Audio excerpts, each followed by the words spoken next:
శ్రీరామ్.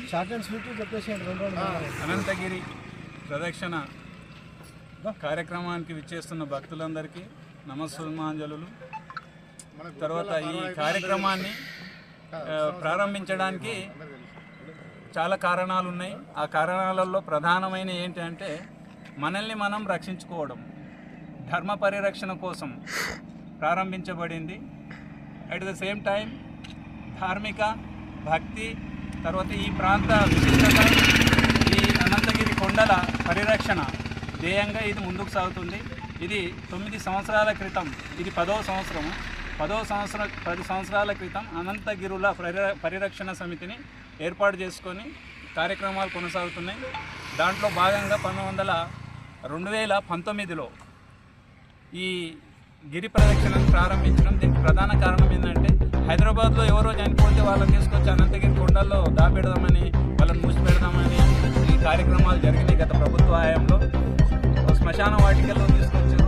అటు కబ్రస్థాన్, తర్వాత క్రిస్టియన్లకు కొండలగడ్డకు 20 ఎకరాలు కేటాయించారు. వాటిని మేము దాని మీద చాలా కొట్లాటలు టైమి. దాన్ని మేము ఎట్లా రక్షించుకోవాలి, మా కొండలను మేము ఎట్లా రక్షించుకోవాలి, మా అనంత పద్మనాభ స్వామి గిరులను ఎట్లా మేము ప్రొటెక్ట్ చేసుకోవాలనే ఉద్దేశంతో ఈ 25 కిలోమీటర్ల అనంతగిరి పరిరక్షణ కార్యక్రమాన్ని మొదలుపెట్టినాం. ఇందులోకి ఎవరు లోపలికి మేము ఏర్పాటు చేస్తున్న దాంట్లో ధర్మ పరిరక్షణ కోసమే, అనంతగిరుల రక్షణ కోసం, భక్తుల మనోభావాలు దెబ్బతినకుండా ఈ ప్రాంత జీవ వైవిధ్యం దాగి ఉన్న అనంతగిరులను కాపాడుకునేందుకు ఈ కార్యక్రమాన్ని మొదలుపెట్టినాం. దీన్ని కొనసాగిస్తున్నాం. దీన్ని ఎవరో పిలిస్తేనే వస్తామనే కాకుండా భక్తులు, ప్రజలు అందరూ, కులాలు మతాలు ఇక్కడ లేవండి, ఇవన్నీ సృష్టిస్తున్నాయి. ఎవరో అన్య మతస్థులు కులాలు మతాలను సృష్టిస్తారు. మనది హిందూ ధర్మం.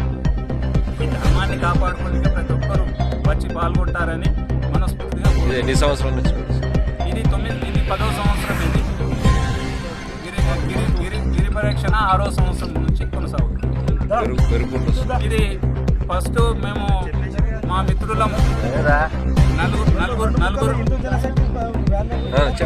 నలుగురితో ప్రారంభమైన ఈ గిరి ప్రదక్షిణ ఈరోజు ప్రతి సంవత్సరం అంచెల వారుగా, అంటే మొదటి సంవత్సరము 1100 మందితో కొనసాగింది. 2వ సంవత్సరం 2000 మంది వచ్చారు. 3వ సంవత్సరం అట్లా అదే కంటిన్యూ అయింది. 4వ సంవత్సరం 5వ సంవత్సరం దాదాపు 3500-4000 మంది వచ్చారు.